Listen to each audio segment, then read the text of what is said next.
हे guys, welcome back. Last video में हमने discuss किया था डेटाबेस के बारे में कि how to create database, how to drop, how to show the databases list.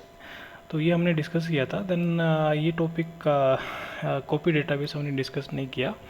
तो कॉपी डेटाबेस का यहाँ पे मीनिंग ये है कि अगर एक आपके पास ऑलरेडी एक फॉर एग्जांपल एक एम्प्लॉय डेटाबेस है, तो आपको अगर कॉपी करके उसका एक दूसरा कॉपी डेटाबेस बनाना है तो वो कैसे कर सकते हैं। तो वर्जन 4.0 तक ये कमांड्स थी जिनकी हेल्प से हम एक कॉपी डेटाबेस बना सकते थे, बट इट इज़ डेप्रिकेटेड इन 4.0। तो इसका एक अल्टरनेटिव ये रहता है कि आप उस डेटाबेस का एक डंप लो। देन डंप लेने के बाद में जब उसको वापस रिस्टोर करोगे तो रिस्टोर करते टाइम पे आप उसको एक डिफरेंट डेटाबेस का नेम दे दो। तो इससे क्या रहेगा कि आपका ओरिजिनल डेटाबेस भी रहेगा और एक नया डेटाबेस बन जाएगा। जो भी आपने नेम दिया था रिस्टोर करते टाइम पे, उस नेम से एक डेटाबेस बन जाएगा। तो ये एक अल्टरनेटिव है जिसके थ्रू हम कर सकते हैं। तो ये कॉपी डेटाबेस को हम एक बार प्रैक्टिकल करके देखेंगे जब हम ये टॉपिक करेंगे मोंगोडीबी बैकअप एंड रिस्टोर। उस टाइम पे हम ये चीज़ करके देखते हैं। तो आज के वीडियो में हम डिस्कस करने वाले हैं कलेक्शंस के बारे में। तो ये कलेक्शन क्या होता है एंड कैसे क्रिएट करते हैं, कैसे शो करते हैं, कैसे रीनेम कर सकते हैं, कैसे ड्रॉप कर सकते हैं। ओके, तो सबसे पहले ये है कि मोंगोडीबी में जो डेटाबेस होता है उसके डेटाबेस मल्टीपल कलेक्शंस उसके अंदर हो सकते हैं डेटाबेस के अंदर। तो कलेक्शंस हो सकते हैं मल्टीपल, एंड कलेक्शन के अंदर मल्टीपल डॉक्यूमेंट होते हैं। तो यहाँ पे एक डेटाबेस के अंदर जो कलेक्शंस होते हैं, तो RDBMS में जैसे टेबल्स होती है वैसे यहाँ पे कलेक्शंस है, और एक टेबल के अंदर मल्टीपल रिकॉर्ड्स हो सकते हैं। तो वैसे यहाँ पे एक कलेक्शन के अंदर मल्टीपल डॉक्यूमेंट हो सकते हैं।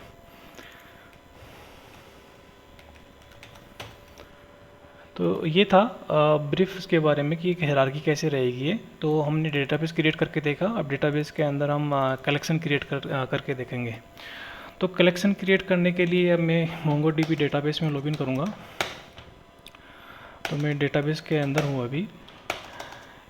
तो अभी मैं शो डीबी करके देखूँगा। तो ये मेरे पास डेटाबेस लिस्ट है और करंट में भी टेस्ट डीबी में हूँ।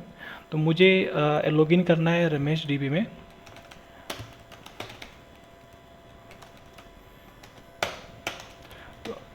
तो अभी मैं रमेश डीबी में लॉगिन किया मैंने।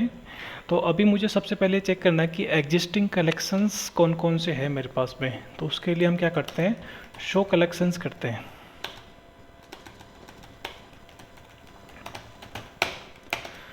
तो मेरे पास में दो कलेक्शंस है, कॉल1 एंड स्टूडेंट। तो और डिफरेंट कमांड क्या है जिसके थ्रू हम कलेक्शन लिस्ट देख सकते हैं, वो है शो टेबल्स। तो सेम शो टेबल से भी हम कलेक्शंस की लिस्ट चेक कर सकते हैं कि करंट डेटाबेस में कौन कौन से कलेक्शंस है। और एक कमांड और है db dot gate collection names. तो इस कमांड के थ्रू भी हम कलेक्शंस की लिस्ट देख सकते हैं। तो ये एक एज ए एरे रिटर्न होता है, एरे में कलेक्शन के नेम्स रहते हैं। तो ये तो हो गया कि हम कलेक्शन कैसे कैसे चेक कर सकते हैं, कलेक्शन की लिस्ट कैसे चेक कर सकते हैं कि how many collections are present in current database. अभी है कि हम कलेक्शन क्रिएट करेंगे। तो कलेक्शन यहाँ पे दो तरीके से कलेक्शन क्रिएट कर सकते हैं हम। फर्स्ट है एक तो क्रिएट कलेक्शन कमांड से, एक दूसरा है इंसर्ट। दैट मीन्स लाइक आपके पास ऑलरेडी कलेक्शन नहीं है लेकिन फिर भी आप उसमें कोई डॉक्यूमेंट इंसर्ट करने जा रहे हो। तो इसका मतलब क्या रहता है कि वो पहले उस कलेक्शन को क्रिएट करता है, फिर उसमें डॉक्यूमेंट को इंसर्ट करता है। तो वो सेकंड वे है। तो फर्स्ट वे हम करते हैं यूजिंग क्रिएट कलेक्शन। तो इसका सिंटेक्स, क्रिएट कलेक्शन का सिंटेक्स ये रहता है db डॉट क्रिएट कलेक्शन। तो इसमें दो आर्ग्यूमेंट्स रहते हैं। फर्स्ट आर्ग्यूमेंट तो रहेगा कलेक्शन का नेम, देन कॉमा, देन उसके बाद में एक डॉक्यूमेंट होता है। तो ये डॉक्यूमेंट के अंदर हम ऑप्शंस देते हैं। तो ये डॉक्यूमेंट में हमारे पास मल्टीपल ऑप्शंस रहेंगे, तो उसमें से हम कुछ ऑप्शंस डिस्कस करेंगे। और ऑप्शंस जैसे कि कैप्ड कैप्ट कलेक्शन अगर आपको बनाना है तो हम कैसे बनाएंगे, या फिर कलेक्शन आप बनाते टाइम पे आप जैसे हमने लास्ट वीडियो में डिस्कस किया था स्कीमा वैलिडेशंस, तो यहाँ पे हम वो वैलिडेशंस भी दे सकते हैं कि ये कलेक्शन आप क्रिएट करोगे तो उसमें जो कौन कौन से फील्ड रहेंगे वो कंपलसरी रहेंगे हर एक डॉक्यूमेंट के लिए। और मतलब वहाँ पे वैलिडेशंस आप डिफाइन कर सकते हो, तो वो हम स्कीमा वैलिडेशंस में डिस्कस करेंगे। और अभी हम जो ऑप्शन डिस्कस करने वाले हैं वो है कैप्ड कलेक्शन। तो इसका सिंटेक्स ये है, इसमें दो आर्गुमेंट रहेंगे। पहला आर्गुमेंट नेम है, दूसरा एक डॉक्यूमेंट रहेगा, और इस डॉक्यूमेंट के अंदर हम की वैल्यू पेयर में हम यहाँ पे ऑप्शंस देंगे। तो जो ऑप्शन हम डिस्कस करने वाले वो है कैप्ड कलेक्शन बोलते हैं फिर इसको। तो इसका वैल्यू हम देंगे ट्रू। या अगर हम डॉक्यूमेंट अगर यूज़ ले रहे हैं तो उसके अंदर डेफिनेटली की एंड वैल्यू पेयर्स में फील्ड्स होंगे। तो ये डॉक्यूमेंट का स्ट्रक्चर हम नेक्स्ट वीडियो में डिस्कस करेंगे। बट यहाँ पे जो ऑप्शंस रहेंगे वो की एंड वैल्यू के पेयर में रहेंगे। तो यहाँ पे ऑप्शन कैप्ट एक ऑप्शन है, उसकी वैल्यू है ट्रू। बाय डिफ़ॉल्ट कैप्ट है फॉल्स होता है। और कैप्ट का मतलब यहाँ पे ये रहता है कि आप पर्टिकुलर कलेक्शन पे कुछ रेस्ट्रिक्शंस लगा रहे हो। रेस्ट्रिक्शंस अब क्या रहेगी वो है कि इसकी जो साइज़ है वो आप यहाँ पे डिफ़ाइन करते हो कि इतने बाइट्स रहेगी। देन उसके बाद में एक और ऑप्शन रहता है इसके साथ में, वो रहता है मैक्स। अगर आपने यहाँ पे डिफ़ाइन किया, इसका मतलब है कि इस कलेक्शन के अंदर आप मैक्सिमम 10 डॉक्यूमेंट्स ही इंसर्ट करवा सकते हो। तो यहाँ पे जब हम कैप्ड कलेक्शन यूज में लेते हैं तो यहाँ पे दो फील्ड है, तो वो हमें देना पड़ता है। इसमें दोनों मैंडेटरी नहीं है, बट एटलीस्ट साइज़ तो मैंडेटरी है कि ये साइज़ तो हमें कैप्ड के साथ में देना ही पड़ेगा, अदरवाइज एरर आएगी। तो क्रिएट कलेक्शन में जो सेकंड आर्ग्यूमेंट है वो अपना एक डॉक्यूमेंट रहेगा। उस डॉक्यूमेंट के अंदर अपने पास में मल्टीपल ऑप्शंस है जो हम दे रहे हैं। तो एक क्रिएट करके देखते हैं कलेक्शन। तो फॉर एग्जांपल मैंने कलेक्शन क्रिएट कर रहा हूँ, मैं EMP कलेक्शन क्रिएट करने जा रहा हूँ।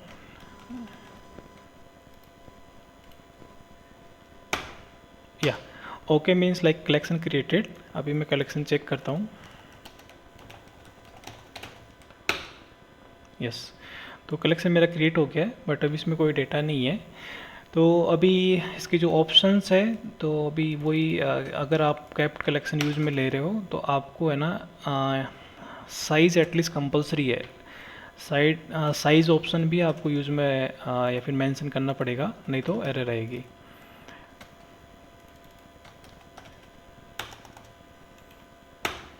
सी size field is required when capped is true.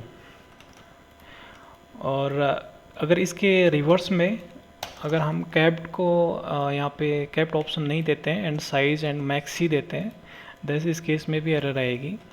ये दोनों फील्ड बिना कैप्ड के नहीं आ सकते। ये देखो, capped field need to be true when either the size और max fields are present.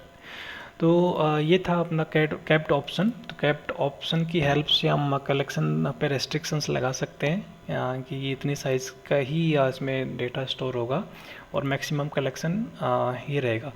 But जब ये साइज़ ये साइज़ रीच करेगा, जब भी डेटा यहाँ तक आएगा, तो उसके बाद में क्या होगा, एरर नहीं आएगी। तो उसके बाद में रहेगा कि आपका जो ओल्डर रिकॉर्ड रहेगा वो ओवरराइट होना स्टार्ट हो जाएगा, ये एक केस में साइज़ के। और सेम है यहाँ पे मैक्स के केस में। तो मैक्स का मींस लाइक 10 मैक्सिमम कलेक्शंस आप रख सकते हो। और जैसे आप 11th कलेक्शन डॉक्यूमेंट जब इंसर्ट करने जाओगे तो उस केस में जो फर्स्ट वाला जो डॉक्यूमेंट है वो ओवरराइट होना स्टार्ट हो जाएगा। तो ये है क्रिएट कलेक्शन ऑप्शन, जिसके हेल्प से हम कलेक्शन क्रिएट कर सकते हैं। क्रिएट कलेक्शन में actually mandatory part only collection name रहता है, और ये जो ऑप्शंस वाला पार्ट है वो मैंडेटरी नहीं है। तो इसमें जो इसका मैंडेटरी सिंटेक्स है वो ये है। अभी अगर मुझे कलेक्शन की स्टेट्स देखना है, मेरे पास कलेक्शन ये है। अगर मुझे कलेक्शन की स्टैटिस्टिक्स देखना है तो वो भी हम ऐसे देख सकते हैं, db डॉट जिस कलेक्शन की स्टेट देखना है वो डॉट स्टेट्स। तो इसमें बहुत सारी इन्फॉर्मेशन शो होती है कलेक्शन से रिलेटेड। या यहाँ से स्टार्ट होती है ये जो। तो यहाँ पे देखो ये डेटाबेस के अंदर ये कलेक्शन है, देन ये स्टोरेज साइज रहेगा, देन यहाँ पे देखो एक कैप्ड जो हमने ऑप्शंस दिया था वो यहाँ पे भी आते हैं। ओके, तो ये है क्रिएट कलेक्शन के थ्रू कलेक्शन को कैसे क्रिएट करेंगे। और नेक्स्ट है कि सपोज़ अगर आप ऐसे कर रहे हो db डॉट, मैंने सपोज जैसे किया emp1 डॉट इंसर्ट, अगर मैं डायरेक्टली कलेक्शन के अंदर डॉक्यूमेंट इंसर्ट कर रहा हूँ बट emp1 कलेक्शन एग्जिस्ट करता ही नहीं है, तो इस केस में क्या रहता है, पहले वो कलेक्शन को क्रिएट करेगा फिर डॉक्यूमेंट को इंसर्ट करेगा। तो ये भी एक ऑप्शन है कलेक्शन क्रिएट करने का, बट इस ऑप्शन के केस में हम इसके जो ऑप्शन पैरामीटर्स है जैसे कैप्ड पैरामीटर है ये हम नहीं दे सकते हैं। तो यहाँ पे डॉक्यूमेंट इंसर्ट भी यहाँ पे कर्ली ब्रेसेस ये फॉर्मेट में करते हैं। देन फॉर एग्जांपल मैंने इंसर्ट किया या, तो ये हो गया। अभी मैं लिस्ट देखता हूँ, यस कलेक्शन गॉट क्रिएटेड। तो ये दो वे थे कलेक्शन क्रिएट करने के। और अभी नेक्स्ट है कि कलेक्शन को अगर मुझे रीनेम करना है तो रीनेम कैसे कर सकता हूँ।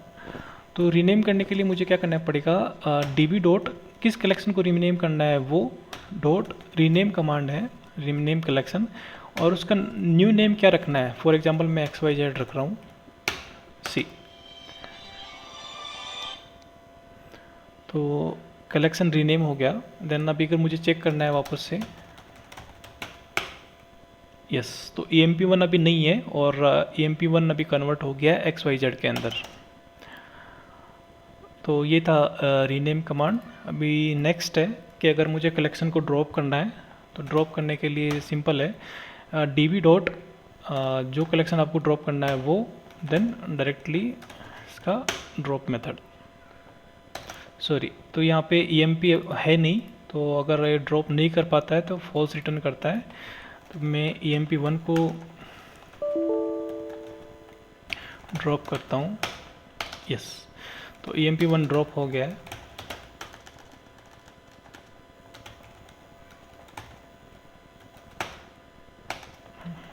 सॉरी, यस emp1 ड्रॉप हो गया है। तो ये था इसके अंदर कलेक्शन के अंदर क्या क्या कर सकते हैं, how to show the collection, how to create the collection, how to rename and how to drop.